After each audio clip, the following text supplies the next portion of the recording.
Welcome back, dear friends. Today we embark on an in-depth exploration of a profound spiritual question that has stirred minds and hearts for centuries. Especially in cultures deeply rooted in familial values, is pursuing the path of monastic renunciation in Buddhism truly an act of disobedience or unfilial conduct?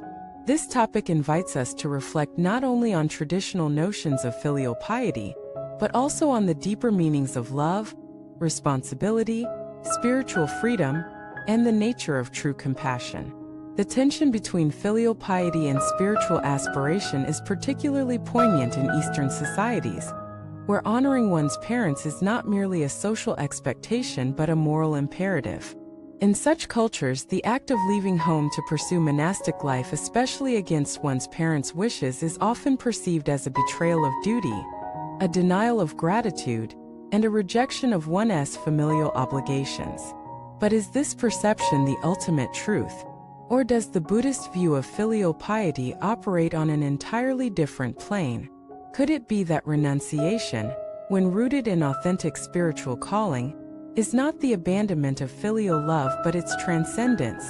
Let us begin this long-form discourse with a story that mirrors the struggle faced by countless spiritual seekers.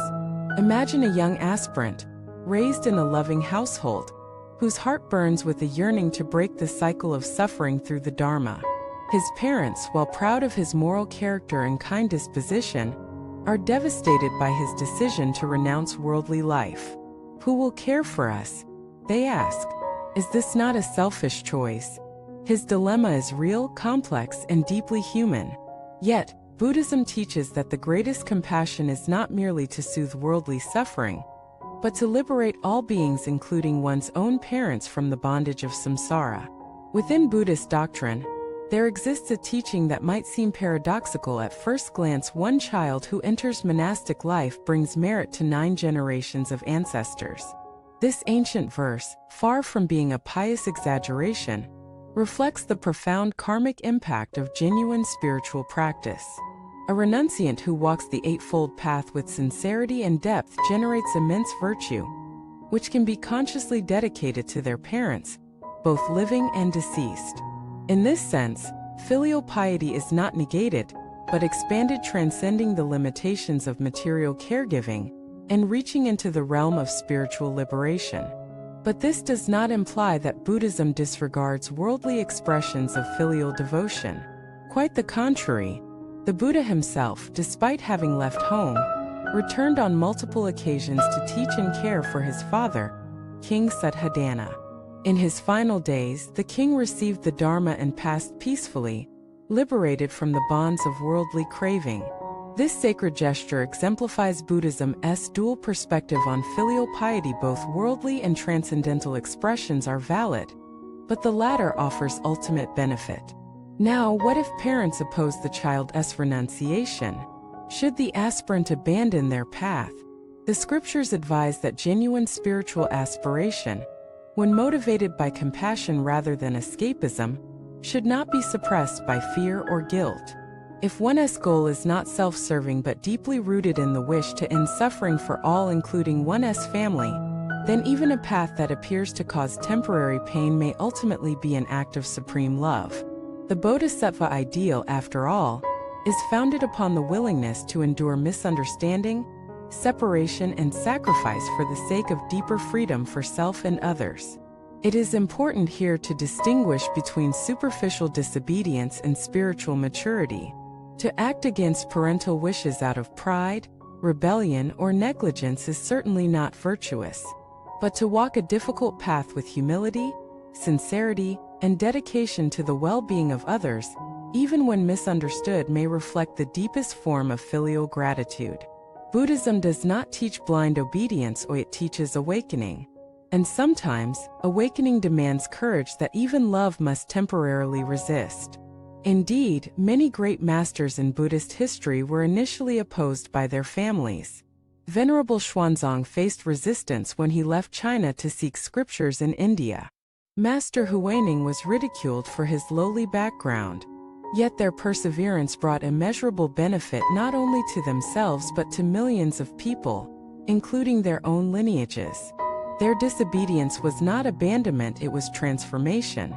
In daily monastic life, this reverence for parents is ever present. Every morning and evening, monastics chant verses of gratitude toward their four great benefactors: parents, teachers, country, and all sentient beings. Monastics regularly dedicate the merits of their practice to their parents. During memorial ceremonies, they invoke the names of their ancestors with solemn respect. They pray not only for their well-being in this life, but for their ultimate liberation from suffering. Can such practices be called unfilial? There is also a practical aspect. Many monastics arrange for their parents to receive care through extended family, lay disciples, or charitable networks. Some even delay ordination to fulfill filial duties until their parents pass peacefully. These are not acts of cold detachment, but of discernment and balance. The true practitioner knows that filial piety is not defined by proximity, but by intention and energy. We must also explore the concept of mistaken filial piety. Sometimes the fear of hurting parents becomes a spiritual obstacle, not because parents are wrong, but because the child is not yet anchored in their purpose. Such individuals may live outwardly obedient lives while inwardly suppressing their deepest truths. This is not loyalty, this is bondage. Buddhism calls for fearless honesty not as defiance, but as compassion that refuses to compromise the soul's highest calling. In Mahayana Buddhism, particularly Pure Land teachings, there is a powerful belief that one person's enlightenment benefits all beings with karmic connection. A monastic who cultivates deeply and transfers merit consciously plants seeds of liberation for their entire family. This is no mere consolation. It is a cosmic law rooted in the interdependent nature of reality. As such, renunciation becomes not a severing of ties, but an act of boundless reunion, one that extends beyond a single lifetime. Furthermore, the act of leaving home in the Buddhist sense is not merely physical. It is a renunciation of greed, hatred, and delusion, the true roots of suffering. If a person remains at home but perpetuates ignorance, attachment, and self-centeredness, is that truly being filial?